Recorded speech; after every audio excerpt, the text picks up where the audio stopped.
ప్రతి ప్రశ్నకి స్పష్టంగా కుండబద్దలు కొట్టినట్టుగా సమాధానం ఇచ్చారు. ఈ రోజుతో నాకు అర్థమైన కాడికి, నాకు తెలిసిన కాడికి మరి ఈ రాష్ట్రంలోని పోలీస్ యంత్రాంగానికి, ముఖ్యంగా ఈ రాష్ట్ర డీజీపీకి, సిట్కి నాయకత్వం వహిస్తున్న పెద్దలకి ఒక విషయం తేటతెల్లమైందని నేను అనుకుంటా ఉన్నా. అసలు ఎలాంటి తప్పు జరగలేదు అనే మాట స్పష్టంగా ఈ విచారణను నిర్వహిస్తున్న అధికారులకు ఇవాళ తేటతెల్లమైందని చెప్పి నేను భావిస్తా ఉన్నా. ఎందుకంటే నిజానికి ఏ తప్పు జరగలేదు, ఏ తప్పు ఎక్కడ కూడా మా ప్రభుత్వం ఎన్నడూ చేయలేదు. ఎన్నో పుకార్లు, ఎన్నో నీలాపనిందలు, ఎన్నో రకాల కథనాలు, ఎన్నో రకాల అపోహలని ప్రజల్లో సృష్టించే విధంగా గత 2 సంవత్సరాలుగా లీకుల రూపంలో ఇస్తూ ఇవాళ ఈ కాంగ్రెస్ పార్టీ పెద్దలు ఏదైతే పైశాచికానందం పొందుతా ఉన్నారో ఈ రోజుతో దానికి ఫుల్ స్టాప్ పెడతారని మేము ఆశిస్తా ఉన్నాం. మీడియా కూడా దయచేసి నా ప్రార్థన, ప్రతిసారి విచారణ జరగంగానే మీ దగ్గరికి ఏదో లీకుల రూపంలో పంపుతారు. ఆ లీకులను దయచేసి విశ్వసించకండి. ఆ లీకులు ఎటుబడితే అటు బాధ్యతారాహిత్యంగా ఏవైతే ఇవాళ కావాలని నిజంగానే ఏమైనా చెప్పేది ఉంటే స్పష్టంగా స్టేట్మెంట్ ఇవ్వచ్చు. నిజంగానే ఏదైనా తప్పు జరిగింటే అధికారులు ముందుకొచ్చి చెప్పొచ్చు, మంత్రులు ముందుకొచ్చి చెప్పొచ్చు, బాధ్యతలో ఉన్న వ్యక్తులు ముందుకొచ్చి చెప్పొచ్చు. కానీ మరి కేవలం లీకుల మీద ఆధారపడి మరి ఇదిగో పులి అంటే అదిగో తోక అన్నట్టుగా నడుపుతా ఉన్నారంటేనే ఈ కేసులోని డొల్లతనం బయటపడుతుందనే మాట కూడా నేను మీకు విజ్ఞప్తి చేస్తా ఉన్నా. మరి పరిస్థితులు ఇట్లా ఉంటే ఒకవైపు కేంద్ర బడ్జెట్లో రాష్ట్రానికి అన్యాయం జరిగితే కేంద్రం కనీసం ఎంగిలి మెతుకులు కూడా మనకు విధించకపోతే బాధ్యతలో ఉన్న మంత్రులు, బాధ్యతలో ఉన్న ముఖ్యమంత్రి గారు ఎక్కడుండాలా, ఏం చేయాలి? ఈరోజు మంత్రులేమో కేసీఆర్ గారిని తిరుగుతా ఉన్నారు, ముఖ్యమంత్రి గారేమో గాలి తిరుగుడు తిరుగుతా ఉన్నాడు. విదేశాల్లో విహారయాత్రలు, ఆయన పర్వట్టు కోరికలన్నీ నెరవేర్చుకునే విధంగా కార్యక్రమాలు చేస్తా ఉన్నాడు. మున్సిపల్ ఎన్నికలు ఒకవైపు జరుగుతూ ఉన్నాయి. రేపు చివరి రోజు నామినేషన్ విత్డ్రాయల్స్ కి ఇంకా ఇతరత్ర కార్యక్రమానికి బీఫామ్ ఇచ్చేదానికి రేపో ఎల్లుండో. అలాంటి ఈ పరిస్థితుల్లో మున్సిపల్ ఎన్నికల్లో ప్రధాన ప్రతిపక్షంగా మేము ఎక్కడికక్కడ పోరాటం చేస్తుంటే క్షేత్రస్థాయిలో మా ఏకాగ్రతను దెబ్బతీయడానికి, ప్రజల అటెన్షన్ డైవర్ట్ చేయడానికి మళ్ళీ ఈ కాక్ అండ్ బుల్ స్టోరీ ఒకటి తయారు చేసి ఏదో జరిగిపోయింది వాళ్ళ కేసీఆర్ గారిని ఏదో విచారిస్తున్నారు, గ్రిల్ చేస్తున్నారు అంటూ కథనాలు వడ్డించి వార్చిన మరి ఈ ప్రభుత్వ అధికారులు, వారికి ఇవాళ ఇతోధికంగా ఆదేశాలు ఇస్తున్న కాంగ్రెస్ పార్టీ పెద్దలు చూస్తూ ఉంటే మాకు అర్థం కావట్లేదు. ఈ అసత్య కథనాలు, ఈ లీకులు, ఈ అబద్దాలు, ఈ అదిగో పులి అంటే ఇదిగో తోక అనే పనికిమాలిన వ్యవహారం అంతా చూస్తూ ఉంటే అసలు ఈ విచారణ ఎవరి ఆధీనంలో జరుగుతుందో మాకు అర్థం కావట్లేదు. ప్రదేశ్ కాంగ్రెస్ కమిటీ అధ్యక్షుడు మహేష్ గౌడ్ గారి నాయకత్వంలో సిట్ ఉందా, లేక అధికారుల ఆధీనంలో ఉందా మాకైతే అర్థం కావట్లేదు. విచారణ చేసేది సిట్టా, లేక పీసీసీయా, లేక బీజేపీనా, అది కూడా మాకు అర్థం కావట్లేదు. వాళ్ళ రాష్ట్రంలో ఎంత దయనీయమైన పరిస్థితులు ఉన్నాయంటే నిన్నటికి నిన్న హైదరాబాద్ నడిబొడ్డున కోటిలో సుల్తాన్ బజార్ పరిధిలో పొట్టున 8 గంటలకి తుపాకీతో కాల్పులు జరిపి లక్షల రూపాయలు దొంగలు ఎత్తుకొని పోయినా వారి గురించి పట్టించుకునే నాదుడు గాని, ఈ రాష్ట్రంలో ఇంత దిగజారిన శాంతి భద్రతల గురించి పర్యవేక్షించేవాడు గాని, సమీక్ష చేసేవాడు గాని ఈ రాష్ట్రంలో ఎవరు లేరు. చివరికి ఎంత దారుణం అంటే గంజాయి స్మగ్లర్లు ఈ రాష్ట్రంలో ఒక ఎక్సైజ్ కానిస్టేబుల్ ను బండి ఎక్కించి ఆ అమ్మాయిని చంపేస్తే కూడా ఈ రాష్ట్రంలో అడిగే నాతుడు లేడు, పట్టించుకునేవాడు లేడు. ప్రభుత్వం నుంచి స్పందన అనేది 0. అంటే ఎంత దయనీయమైన పరిస్థితుల్లో ఈ రాష్ట్రంలో శాంతి భద్రతలు ఉన్నాయో దీన్ని బట్టే చెప్పొచ్చు. సమ్మక్క సార ఏర్పాట్లున్నాయని చెప్పి అక్కడ భక్తులు తిరగబడుతుంటే, అక్కడ భక్తులు ఇవాళ చివరికి మంత్రుల అద్దాలు ధ్వంసం చేస్తుంటే, మంత్రుల కార్ల అద్దాలు ధ్వంసం చేస్తుంటే ఎంత అధ్వానంగా ఈ రాష్ట్రంలో ట్రాఫిక్ నిర్వహణ, శాంతి భద్రతల నిర్వహణ, కనీసం ప్రజల మనోభావాల్ని గౌరవిస్తూ తెలంగాణ కుంభమేళాలో కనీస ఏర్పాట్లు కూడా చేయలేకపోతే సమీక్షించేవాడు లేడు. ఎక్కడున్నారయ్యా ముఖ్యమంత్రి గారంటే గాలి మాటలు మాట్లాడుతూ గాలి తిరుగుడు తిరుగుతూ ఉన్నారు, రాష్ట్రంలో మాత్రం లేరు.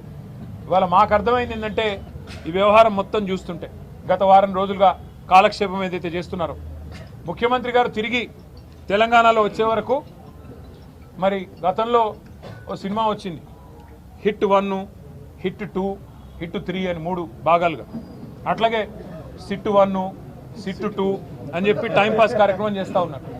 ఎందుకు చేస్తున్నారో వారికే తెలవాలి, మాకైతే తెలియదు. కేవలం ఏదో జరిగిపోయినట్టు ఇదిగో పులంటే అదిగో తోక అని ఒక డ్రామా తప్ప ఏమీ లేదు. ఒకటి మాత్రం చివరిగా నేను చెప్పదలుచుకున్నా, కేసీఆర్ గారి మీద బురద జల్లాలి అనుకుంటే అది సూర్యుడి మీద ఉమ్మేయడమే అవుతుంది. అది తిరిగి వచ్చి తమరి ముఖం మీదే పడుతుంది రేవంత్ రెడ్డి గారు, ఇది గుర్తుపెట్టుకోండి. ఇక చివరిగా మీ చెత్త రాజకీయం, ఈ లీకులు, పనికిమాలిన విచారణలు 2 ఏళ్ళు కాలక్షేపం చేశారు. 50-60 ట్రిప్పులు కొట్టినట్టున్నారు ఢిల్లీకి. ప్రతి వారం ఢిల్లీకి పోవాలి, కాంగ్రెస్కు మూటలు సమర్పించుకోవాలి. కాంగ్రెస్కు మూటలు ఇవ్వకపోతే కాంగ్రెస్ పెద్దలకు మీ సీటు పోతుంది. అట్లాగే ఢిల్లీలో ఉండే బీజేపీ పెద్దలను అర్ధరాత్రి దొంగరాత్రి వెళ్ళి కాళ్ళు పట్టుకోవాలి, నా కేసులు దయచేసి పెట్టకండి, దయచేసి నేను అవసరమైతే భవిష్యత్తులో మీతో కలిసి నడుస్తా అని కాళ్ళు పట్టుకోవాలి. ఇది ఒకటే మీకు తెలిసింది. ఈ 2 ఏళ్లలో మరి మీరు రాష్ట్రానికి సాధించింది ఏమన్నా ఉందా దయచేసి చెప్పాలని చెప్పి నేను రాష్ట్ర ప్రభుత్వాన్ని అడుగుతా ఉన్నా. బుద్ధి తెచ్చుకొని ఇప్పుడు అన్ని ట్రై చేశారు మీరు. కాళేశ్వరం అన్నారు, స్కామ్ అన్నారు. 93,000 కోట్లు ఖర్చు అయిన దానిలో 1,00,000 కోట్ల స్కామ్ అన్నారు. అట్లాగే ఫార్ములా ఈ కుంభకోణం అన్నారు, ఏదో జరిగిందన్నారు. విద్యుత్ విషయంలో ఏదో రిటైర్డ్ జడ్జి గారు, సుప్రీంకోర్టు జడ్జి మదన్ లోకూర్ గారిని వేసి ఏదో సాధిస్తామన్నారు. మరి ఇప్పుడు ట్యాపింగ్ అంటూ 2 ఏళ్ళుగా టైంపాస్ చేస్తున్నారు. ఒక్కొక్కటిగా ప్రజలకు మరి అన్ని విషయాలు తేటపడుతున్నాయి. కొంతమంది యాక్టర్ల ఫోన్లు ట్యాప్ చేశారని చిల్లర ప్రచారం చేశారు. మళ్ళీ తర్వాత అధికారులే అట్లాంటిది ఏమీ లేదు, అంతా బోగస్ అని కొట్టేసే పరిస్థితి.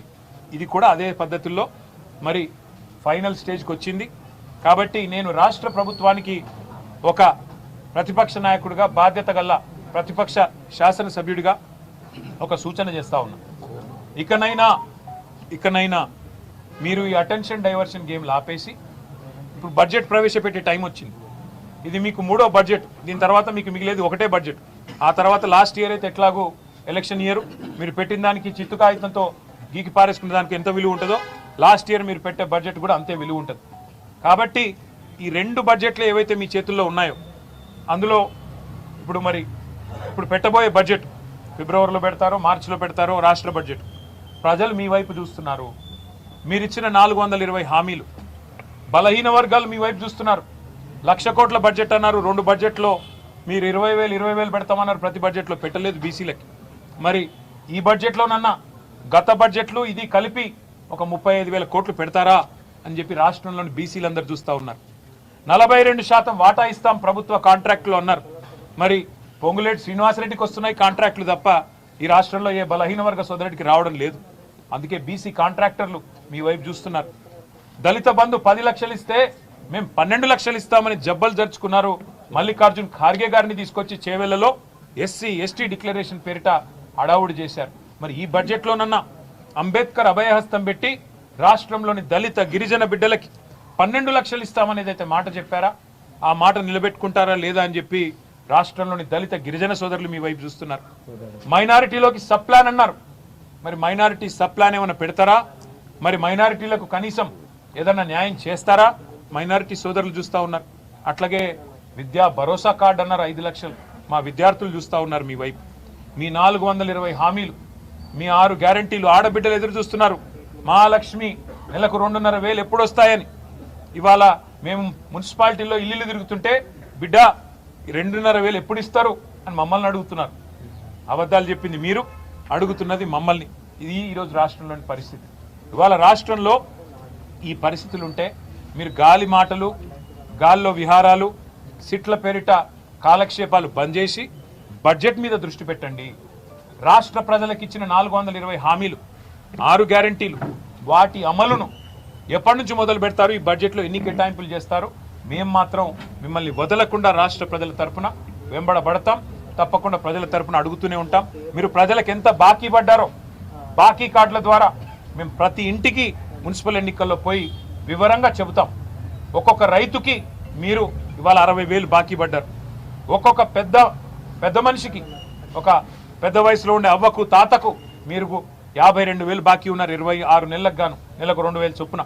అట్లాగే రైతులకు, మహిళలకు 2,500 చొప్పున 60,000 బాకీ ఉన్నారు ప్రతి మహిళకి రాష్ట్రంలో. ఇవన్నీ కూడా చెబుతాము. బడ్జెట్లో తప్పకుండా మీరు ఇవాళ కేంద్రం నుంచి సాధించలేని నిధులు 60 సార్లు పోతిరి కదా, వారానికి ఒకసారి గాలి మోటార్లో పోతిరి కదా, చార్టర్డ్ ఫ్లైట్లు వేసుకొని మరి ఇవాళ అమెరికాలో సంచరిస్తున్నారు కదా. ఎవరి అబ్బా సొమ్ము ఇదంతా? ప్రజల సొత్తు కాదా? తెలంగాణ ప్రజల సొత్తు కాదా? మీ సోకుల కోసం, మీ విలాసాల కోసం మీరు ఈరోజు చేస్తున్న ఈ కాలక్షేపం ఏదైతే ఉందో ప్రజలు అన్నీ గమనిస్తున్నారు. ప్రజలు విఘ్నులు, చైతన్యవంతులు. పెద్ద ఆయన కేసీఆర్ గారిని 2 సార్లు తెలంగాణ ప్రజల చేత ఎన్నుకోబడ్డ ఒక పాపులర్ ముఖ్యమంత్రి. ఇవాళ తెలంగాణలో మనం ఉన్నామంటే ఆ తెలంగాణ సాధనకు ప్రధాన బాధ్యుడు, ప్రధాన నాయకుడు, ఉద్యమ నాయకుడు, ఉద్యమ సూర్యుడు కేసీఆర్. అట్లాంటి కేసీఆర్ గారి మీద మీరు చేస్తున్న ఈ చిల్లర ప్రయత్నాలు ఏవైతున్నాయో ప్రజలు గమనిస్తున్నారు. అన్ని గుండెల్లో పెట్టుకుంటారు. సరైన సందర్భంలో కాళోజీ గారు చెప్పినట్టు ఉప్పు పాతర వేసే బాధ్యత కూడా ప్రజలు తీసుకుంటారు.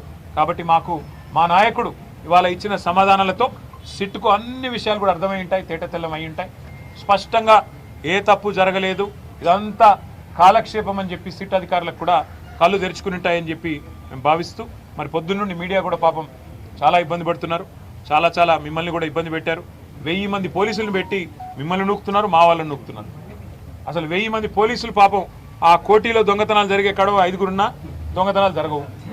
క్రైమ్ రేట్ పెరుగుతున్నది హైదరాబాద్లో, వాటి మీద సోయి లేదు. ఎక్సైజ్ కానిస్టేబుల్ను గంజాయి స్మగ్లర్లు తొక్కుతుంటే సోయి లేదు. ఆ 1000 మంది పోలీసులను అక్కడ పెట్టి రాష్ట్రంలో శాంతి భద్రతలు పరిరక్షించాలని కోరుతూ మీడియాకు కూడా ప్రత్యేకంగా ధన్యవాదాలు. ముఖ్యంగా ఉదయం నుండి మా కార్యకర్తలు గ్రామాన ఈరోజు గర్జించారు, గ్రామాన మరి తిరగబడ్డారు. ఈ ప్రభుత్వానికి బుద్ధి చెప్పే విధంగా గొప్పగా పోరాడారు. సోషల్ మీడియాలో మా సోషల్ మీడియా వారియర్లు, అట్లాగే గ్రామాన మా కార్యకర్తలు, అట్లాగే ప్రతి పట్టణంలో కదందొక్కి మోటార్ సైకిల్ ర్యాలీలు, అట్లాగే రాస్తా రోకోలు, ధర్నాలు, నిరసనలతో హోరెత్తించిన ప్రతి ఒక్కరికి చేతులు జోడించి హృదయపూర్వకంగా ధన్యవాదాలు తెలియజేస్తూ మరి మళ్ళొకసారి మీడియాకు కూడా ప్రత్యేకంగా ధన్యవాదాలు. నమస్కారం.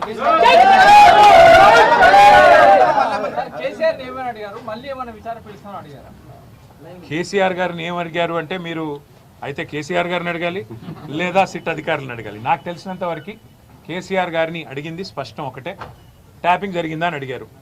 అలాంటిది ఏది జరగలేదు, అంతా బోగస్ సృష్టి అని చెప్పింటారు. ఎందుకంటే మమ్మల్ని అదే అడిగారు, బహుశా కేసీఆర్ గారిని కూడా అదే అడిగింటారని నేను అనుకుంటున్నాను. ఏముంటుంది బ్రదర్, 5 గంటల తర్వాత నేను కూడా వెళ్ళాను కదా విచారణకి.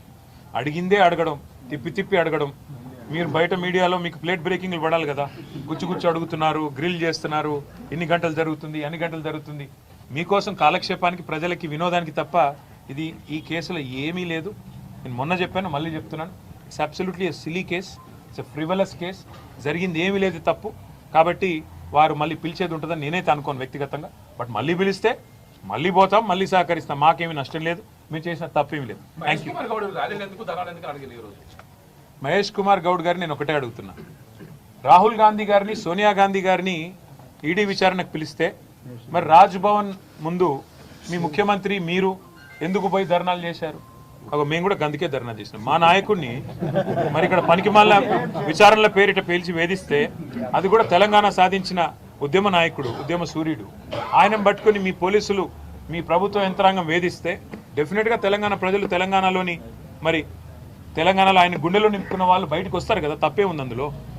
కాబట్టి మహేష్ కుమార్ గౌడ్ గారికి నేను మళ్ళీ విజ్ఞప్తి చేస్తా ఉన్నా, మీరు సిట్ విచారణకు మీరే చైర్మన్ అయితే అదేదో ప్రకటించుకోండి. మీ బాధ నాకు అర్థం కావట్లేదు.